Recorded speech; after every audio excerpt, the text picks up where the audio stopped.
Hello NEET aspirants, welcome to Biolum academy with Priyanka. आप mock test देते हो लेकिन उसका एनालिसिस कैसे करें ये नहीं पता होता, बस स्कोर देखकर छोड़ देते हो।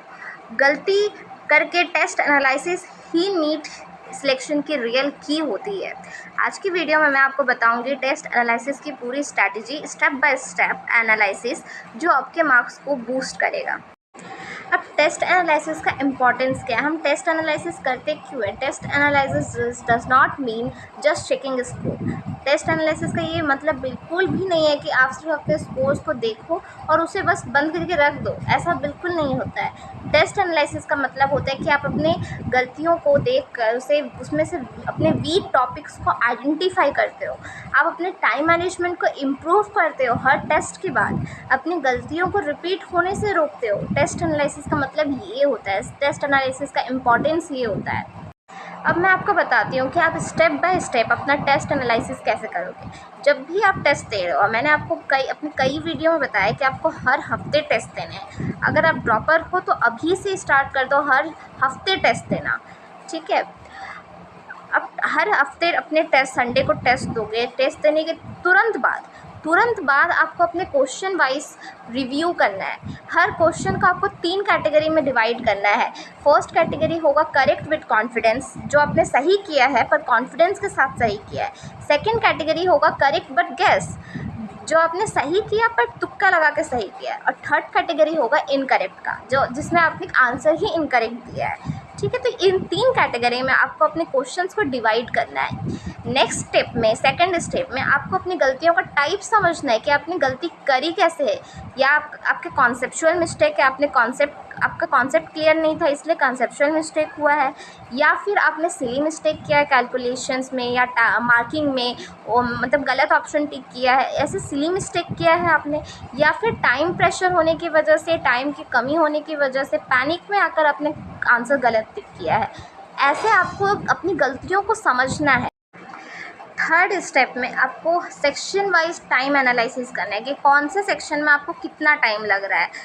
अब क्या आपसे बायो जल्दी हो रहा है, क्या आपसे फिजिक्स धीरे हो रहा है, स्लो हो रहा है। तो इस तरह से आपको सेक्शन वाइज टाइम एनालिसिस करना है और उसे एक नोटबुक में लिखना भी है।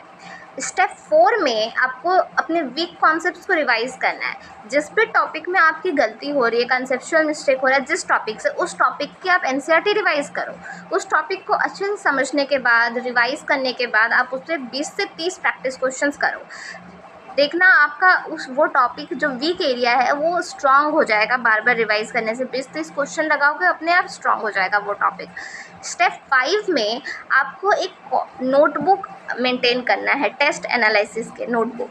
एक नोटबुक बनाओ, कोई भी पतला सा नोटबुक बनाओ, या फिर आजकल टेक्नोलॉजी का समय, आप गूगल शीट में बना सकते हो। ये एक शीट बना लो, उसमें आप अपने हर टेस्ट का रिकॉर्ड रखो।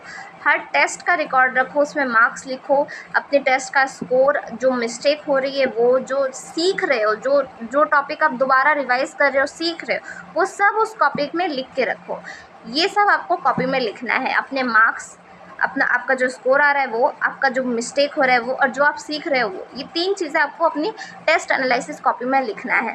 प्रोग्रेस आपको 2 से 3 हफ्ते में दिखाई देगी। 2 से 3 हफ्ते में आप 2 से 3 बार टेस्ट दोगे और उसमें आपको प्रोग्रेस ज़रूर दिखेगा। अब इसमें मैं एक आपको बोनस टिप दे रही हूँ, ठीक है, जिससे आप बहुत ज़्यादा हेल्पफुल हो सकता है आपके लिए।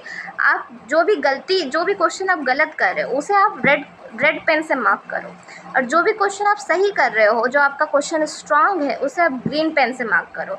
इससे आपका रिवीजन स्मार्ट बनेगा, रैंडम नहीं बनेगा, ठीक है। इससे आपको खिचपिच नहीं फील होगा। आप कॉपी खोलोगे, जो रेड मार्क किया हुआ है इससे आप जब भी कॉपी खोलोगे, आप जो भी रेड मार्क किया हुआ दिखेगा उसे आप बार बार रिवाइज करोगे, और ग्रीन वाले को देखने की ज़रूरत ही नहीं है क्योंकि वो ऑलरेडी आपके लिए स्ट्रांग है, ठीक है। तो इससे आपका रिवीजन स्ट्रांग बनेगा, रैंडम बिल्कुल भी नहीं बनेगा। बस स्कोर देखकर टेस्ट एनालिसिस को छोड़ देना, ये बहुत बड़ी बेवकूफ़ी होती है। तो इस वीडियो को सेव कर लो, अप्लाई करो, और हर टेस्ट के बाद ये 5 स्टेप्स फॉलो करो। नीट 2026 के लिए ये हैबिट ही आपका बिगेस्ट वेपन है। लाइक, शेयर एंड सब्सक्राइब मत भूलना बिल्कुल भी, और बायलूम के साथ जुड़ जाओ हर स्टेप में, क्योंकि बायलूम ही आपको सिलेक्शन दिला के लेके जाएगा।